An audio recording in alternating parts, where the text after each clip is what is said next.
Hello, this is Professor Kuehn, and welcome back to Electricity, Magnetism, and Light, lectures at Wisconsin Lutheran College. Right now we're talking about Chapter 11 of A Student's Guide to the Great Physics Texts, Volume 3. This chapter is titled The Conservation of Energy. In my last lecture, I read through the introduction which sets the stage for this chapter and does some review of the previous lectures. Now I want to ask this question. If heat can produce mechanical power, why and how does it do so? And maybe to set the stage and to provide an example of the kinds of things that Helmholtz is going to be talking about, I'd like to introduce you to the concept of a steam engine. So let's suppose, so here's the question, how can heat accomplish work? That is the general question that is being asked at the outset of this chapter. So consider the case of a steam engine. Suppose that we have a metal chamber, and in this chamber there's a pipe coming out one side of it, and there's a valve that can be opened and closed. And in this chamber there is water. This valve is connected to another pipe, and that pipe is connected to a piston. So this is a chamber which contains a tightly fitting piston like this, and that piston is attached via some kind of joint to a rod, and this rod is attached to a wheel. Specifically, it's attached to the perimeter of this wheel, and this wheel can turn. I'll explain how this works in a moment. This chamber in which the piston is sitting is attached to another valve, and that valve is attached to a third chamber. Okay? Now, here's the idea. This chamber over here has built underneath it a fire. I'm just going to draw some logs here. This could be coal or some other means of generating fire. So I'll draw a little fire right here. Okay, that is able to heat up the water that is in this chamber. And when that is heated up, it produces steam. This chamber over here we'll refer to as the boiler. Now, when that fire is lit and steam is produced, the pressure in that chamber increases. And then, by opening this valve right here, one can allow the steam into this chamber containing the piston. And as long as the valve on the right side of this chamber is closed, the pressure in this chamber increases, pushing the piston upward. When that piston is pushed upward, it turns the wheel, and work can be produced. So work is performed when this piston is pushed upward. You might imagine this wheel turning, and this could move, this could lift a weight, or it could move an engine and turn wheels. Okay, so this piston is pushed upward, and then at the moment that it's at the top of its stroke, suppose we were to close the valve on the left and open the valve on the right. When the valve on the right is opened, the steam enters this chamber right here. And now suppose that beneath the chamber on the right, we put some blocks of ice. I'll draw some ice cubes over here to schematically represent this situation. And this hot steam, when coming into contact with this cold walls of this chamber, will then condense, forming droplets, which rain down and form water in this chamber. This chamber on the right-hand side we can refer to as the condenser.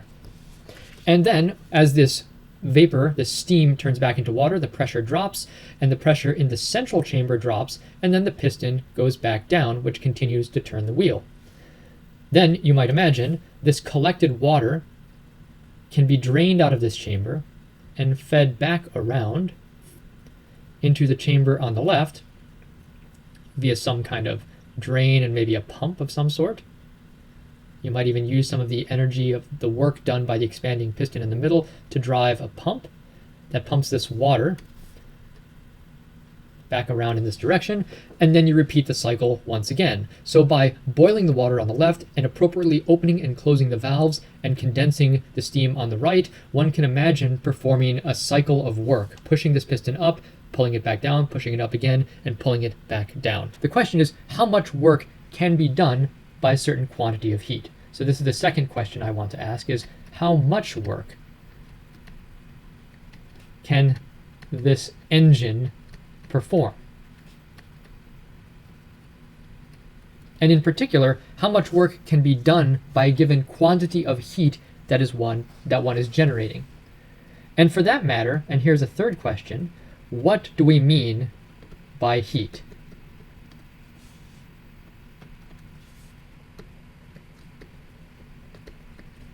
So what do we mean by the term heat? If we are going to claim that heat can accomplish work, and the steam engine is an example of this, then what do we mean by the term heat? So what I want to do is review, along with Helmholtz, the old theory of heat, which is called the caloric theory of heat, and then the new theory of heat, which is called the mechanical theory of heat. So first of all, by way of review, the old theory of heat, which is also called the caloric theory. This is the theory that had been inherited by people in the 1800s. What is the caloric theory of heat, or this old theory of heat? Well, it said that heat is essentially an invisible and imponderable, or very light substance. So heat is an invisible and imponderable, is how Helmholtz describes it, weightless, imponderable, or weightless substance. That's the basic axiom of this, that heat is an invisible substance. When this heat flows into a body, it causes its temperature to rise. When heat, and by the way, this fluid is called caloric, that's why it's called the caloric theory of heat. When this heat, or caloric, flows into a body, it causes the temperature of the body to rise.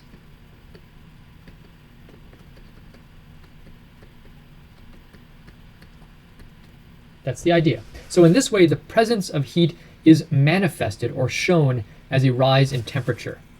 On the other hand, when heat leaves a body, its temperature falls. That is the idea behind this caloric theory of heat. Importantly, heat cannot be created, according to this theory, or destroyed. It is an invincible substance that simply goes from one place to another. And although it cannot be created or destroyed, it can be hidden. What do we mean by that? Why do we think that it can be hidden? Well, in some cases, heat can flow into a body, but the temperature does not rise. Heat, or caloric, can flow into a body, yet the temperature does not rise, or the temperature does not increase. In that case, the heat that flowed into it is said to be latent or hidden heat. The heat is, in this case, latent heat or hidden heat. Remember, we said that heat is manifested or shown typically when it flows into something and the temperature of that body rises. That would be manifest heat. But if heat flows into something and the temperature does not go up, then that heat must be latent or hidden. When does this happen? Well, it happens in the exact situation that I described above. So, for example, when you have heat flowing into ice, what happens if you have ice at 0 degrees Celsius? The heat flows into it. Does the temperature of the ice rise? Well, no. What happens is the ice melts. The ice melts into water, but the water is at 0 degrees Celsius. So you have heat flowing into something, and it causes a change in phase. The ice goes into water, but the temperature of the water is the same as the temperature of the ice, that the ice had been at 0 degrees Celsius. So you imagine sort of this heat going into the ice, melting it, but the temperature stays the same. So what is said to be the case, according to the caloric theory of heat, is that the water contains latent or hidden heat. Latent heat. And of course, when that water turns back into ice for some reason, it gives up that latent or hidden heat.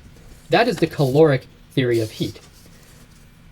In fact, many of the scientists who developed the theory of thermodynamics, that is the study of heat, they completely and fully believed in the caloric theory of heat. So next time, I think I'm out of space, so why don't I pause here and I'll talk specifically about Sadi Carnot, he was one of the architects of the modern science of thermodynamics, and he believed entirely that heat was an indestructible, invisible substance, this caloric. And interestingly, maybe I'll mention this right now before I stop, is that even today, people who do not believe in the caloric theory of heat, which I would say is most scientists, they still use language that was developed by those who did believe in the caloric theory of heat. Think about it. We talk about heat flowing from one place to another as if it was some kind of fluid.